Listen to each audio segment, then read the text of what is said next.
Amakuru dukesha igihe.com mu nkuru yayo kuwa gatatu Nzeri 2019 afite umutwe ugira uti niba hari umuntu wa mbere w'umuhemu ni Kayumba. General James Kabarebe, umujyanama mukuru wa Perezida wa Repubulika mu bya gisirikare n'umutekano, yavuze ko Kayumba Nyamwasa ari umuhemu ukomeye ashingiye ku byiza byose yagiriwe n'u Rwanda, ariko agahinduka agashinga umutwe ugamije kuruhungabanyiriza umutekano. Yabivuze kuri uyu wa mbere mu kiganiro yahaye inkeragutabara zisaga 1000 zo mu turere twa Nyabihu na Musanze zakoraniye muri Nyabihu. Lieutenant Colonel Martin Nzitonda yavuze ko nyuma ya jenoside yakorewe abatutsi mu 1994 yahungiye muri Repubulika Iharanira Demokarasi ya Kongo, agaruka mu gihugu mu 1997 aje kurwana intambara y'abacengezi bibumbiye mu mutwe wa ALIR, Armée de Libération du Rwanda, mu 2005. Colonel Nzitonda afatanije na General Musale bashinga LUD Urunana atahuka mu 2010. Yakomeje agira ati, afande, rero ndagira ngo mbabaze ikibazo ku mitwe irwanya u Rwanda iri hanze. Umutwe nshaka kugira ngo nibandeho ni umutwe wa RNC uyobowe na Kayumba Nyamwasa. Afande, nko mu kwezi kwa gatanu cyangwa kwa gatandatu ku mbuga nkoranyambaga hasakaye amakuru avuga ko uwo mutwe wagejeje ingabo zawo mu Kivu y'Amajyepfo, ariko uwo mutwe waje kwakirwa nabi kuko wararashwe abenshi barapfa, hakaba harimo n'abandi bafashwe barimo uwari uyoboye izo ngabo Habibi Mudatir. Ubwo rero nkaba nagira ngo mbabaze niba koko uwo mutwe twafata ko warimbutse, cyangwa se niba nawo twakomeza kuwushyira mu mitwe irwanya u Rwanda tugomba kurwanya twivuye inyuma. General James Kabarebe yavuze ko mbere y'uko agera kuri RNC ashaka kubanza kuvuga kuri Kayumba Nyamwasa uyiyoboye. Yagize ati, niba hari umuntu w'umuhemu baho watangaho urugero rw'ubuhemu ni Kayumba Nyamwasa, kubera ko Kayumba Nyamwasa icyo yabaye cyo mu ngabo za RPA yarakigizwe, ntabwo yakigize. Nta n'igitangaza yakoze mu ngabo za RPA nko mu rugamba rwo kubohora igihugu cyacu yavuga na kimwe ati nakoze aka kantu aha naha, ku buryo nagahemberwa nta na kimwe afite yavuga. Ahubwo yagiriwe neza igihe cyose. Hari ukuntu umuntu agira amahirwe mu bihe bitandukanye bitewe n'ibihe uko biteye, akagira amahirwe akagendera ku bandi, akagirwa icyo ari cyo, ariko iyo ari umunyabwenge buke, iyo ari umuhemu mu buzima bwe, iyo nta burere agira, iyo ari umunyamusozi, ibyo byose abipfusha ubusa. Kayumba ni umuhemu. General Kabarebe yatangiriye ku gihe Kayumba yinjiraga mu gisirikare cya Uganda kikiri inyeshyamba mu 1985. Avuga ko ari we wamujyanye kuko bigaga muri kaminuza imwe. Kabarebe ngo yabanje mu gisirikare, aragenda akora imyitozo, ariko baza kumuha ubutumwa butuma asubira muri Kampala. Ahura na Kayumba icyo gihe ngo wari ugeze kurashaka ibyangombwa ngo ajye gukorera muri Afurika y'Epfo. Kabarebe ati, abonye ko twagiye mu ishyamba tukagaruka, ati ndacikamo, burya ibi bintu ejo byazavamo ikintu. Ansaba kumutwara. Kayumba ndamutwara, mugeza mu ishyamba. Bamaze kubohora Uganda, Kayumba wari umusirikare muto private, ariko yarize kaminuza, ngo yegereye abasirikare bakuru bamugira umunyamabanga administrator mu ntara. Abonye udufaranga agura amapeti abasuriye tona. Kabarebe ati, abandi twagiye kuri za kadete turahenya turapfa, umwaka n'igice dukutiriza kuri kadete, baducucuma batumereye nabi kugira ngo uzabone kasuriye tona. Ariko we aciye ubusama kuko yari afite udufaranga, agura agapeti. Arangije yari afite udufaranga, agura akamodoka vuba cyane. Icyo gihe ngo yaragendaga akagura insyo akazicuruza, aza kugeza ubwo ashaka umugore. Icyo gihe ngo ashakisha uko yabona umusirikare mukuru wazavuga ijambo mu bukwe. Paul Kagame aza kubimwemerera. Kabarebe ati, ubundi umuntu nk'uwo waguhaye icyubahiro nawe iyo neza urayimwitura. Ariko Kayumba ni umuhemu. Ubwo urugamba rwo kubohora igihugu rwari rutangiye, Kayumba ngo ntabwo ari mu basirikare bakoze ibitangaza ku rugamba,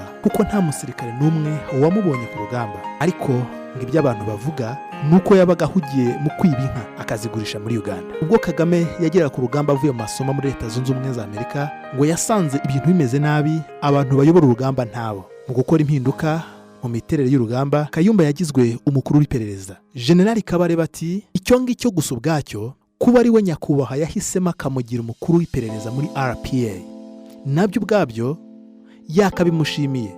Afite ubuhemu butangaje. Ubusanzwe ngo umukuru w'iperereza aba afite umwihariko, kuko ngo mu gihe abandi barwanaga we yabaga akurikiranira hafi aho, ku buryo nta kintu gipfa kumushyira mu mazi abira nk'abandi basirikare bari ku rugamba. Ibyo ngo byatumye agumana n'abandi ku buryo Kabarebe asanga nk'iyo bamuha kujya ahantu arwana, Kayumba yashoboraga gutoroka urugamba akagenda. Kabarebe yibuka ko umunsi umwe urugamba rwari rwahinanye, ingabo za RPA zisumbirijwe, ubwo yari kumwe na Charles Kayonga.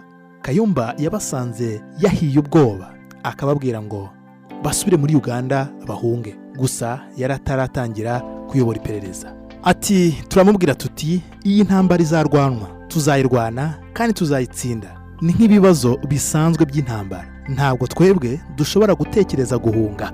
Bari bataramuha umwanya wo kuba umukuru w'iperereza. Bamaze kuwumuha arashikama, aba igitangaza, noneho agira ugukunda igihugu kuruta uko abandi, kandi ubwo yari mu nzira zo guhunga, zo gutoroka. Kayumba kandi ngo yari mu basirikare mu gihe cy'urugamba babwiye Paul Kagame wari uruyoboye ko basaba Uganda kubatiza ahantu hafi y'umupaka wa Sudani y'Epfo bagahungirayo urugamba bakaba baruretse.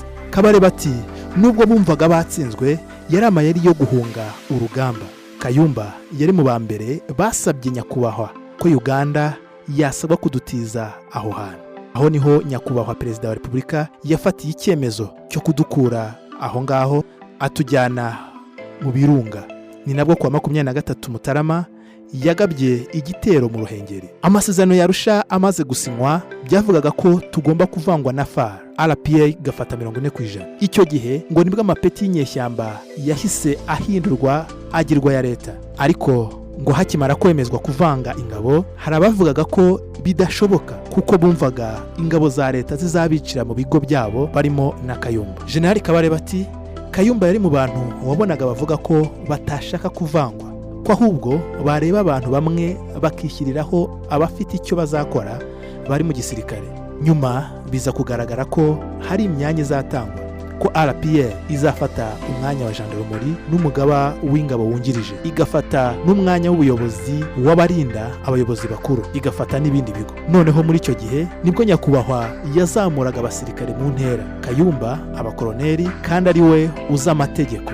Noneho aza kumenya ko RPA ari izatanga umuyobozi wa gendarmerie. Cya gitekerezo cyo kuvuga ngo ntazaza mu gisirikare arongera kivaho, kuko yari azi ko agiye kuba umuyobozi wa gendarmerie. Ibyo byose ngo yagiye abihabwa atari uko arusha abandi, ni neza yagirirwaga. Hejuru y'ayo makosa yose ngo kuba yarahabwaga icyizere agakomeza kuyobora, nuko hari amakosa aba ashobora kwihanganirwa nubwo hari umurongo ntarengwa. General Kabarebe ati inenge mu miyoborere hari igihe ushobora kuzemera kugira ngo bigufashe gukemura ibindi bibazo, nta kamara wari muri RPA. Kayumba ngo ni indashima, ni umuhemu, ku buryo mu 1994 mu 1995 imirambo ikiri mu mujyi ngo yabohoje ibintu, akubaka inzu, akagura n'inzuri muri za Nyagatare. General Kabarebe yakomeje agira ati perezida icyo wapfa nawe ni ugukora amanyanga, nta kindi, ni amanyanga. Hari ayo kwemera igihe gitoya akakurwaza, ariko hari urwego ugeraho atakwemerera. Ni nako byagenze kuri Kayumba mu gihe cy'intambara y'abacengezi. Ngo Kayumba afatanyije n'umugore wari ushinzwe ububanyi n'amahanga mu Bwongereza bateguye amasomo.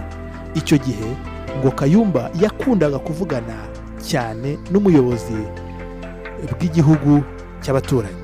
Mu 2001 Kayumba ngo yagiye kujya kuri ayo masomo, ahamagara Kabarebe wari umwungirije ngo ajye gusigarana ubuyobozi bw'ingabo, kandi we yari ahanganye n'abacengezi mu Ruhengeri. Kabarebe ati ntariko se Kayu, kusize igihugu cyatewe ngo ugiye kwiga, ibyo ujya kwiga ni biki?